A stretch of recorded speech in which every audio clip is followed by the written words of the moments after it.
This module deals with the general requirements relating to the administration of a public access barrister's practice, the duty to keep proper records, and what matters a barrister should consider when dealing with his accounts. Paragraph 403.5 of the Code of Conduct states that a self-employed barrister must take all reasonable steps to ensure that his practice is efficiently and properly administered. It is crucial that barristers understand how inadequate systems and administrative arrangements can impact negatively on clients.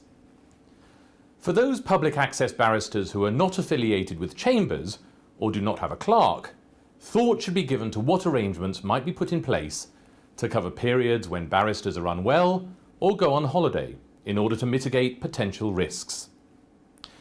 Consideration should be given to setting up office systems that are designed to deal with, for example, telephone usage, sending and receiving emails, receiving and recording appointments, mail and correspondence processing, and filing.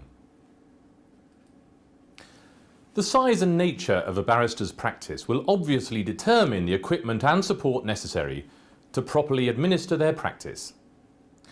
However, it will be expected that a computer with internet access will be in place in order that barristers may be contacted via email.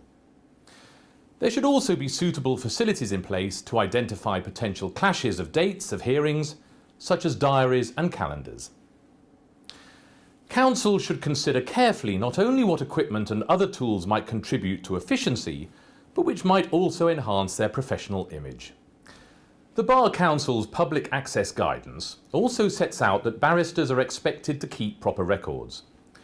Such records should include, for example, details relating to 1. The date on which instructions were accepted, 2. Initial contact with the client, including 3. The nature of the client's instructions and any response given, 4. Dates of conferences and telephone conversations, 5. Advice given at any stage, 6. Dates of dispatch of written work, 7. Agreed fees and details of work carried out and the time taken to complete such work in order to justify the fees, and 8. Hearings attended. It is not uncommon for barristers to carry out their preparation in the evening and at the weekend. In order for barristers to ensure that they're up to date on the areas of law in which they specialise, they should have ready access to adequate library facilities. Barristers should consider utilising Inns of Court libraries, local university law libraries, up-to-date textbooks, online legal database services such as Westlaw and Lawtel, and memberships and subscriptions in order to satisfy this requirement. It is also important for barristers to have regard to any relevant guidance issued by the Bar Council and Bar Standards Board, particularly guidance as to the administration of chambers.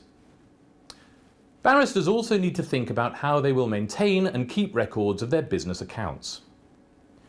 For example, it is important to consider opening a separate bank account, ensure invoices are properly itemised, maintain a record of fees that have been billed, paid and are outstanding, register for VAT if earnings are over the relevant threshold, ensure the relevant national insurance contributions are paid, ensure tax returns are completed and submitted in time, keep receipts for purchases relating to their practice. Practitioners should be mindful that there are many advantages of being a sole practitioner, including control of one's own administration. However, this is not limited to the initial setup and may, over time, become an increased burden. A setup that is designed to assist in the smooth running of a barrister's practice will help to minimise any such pressure.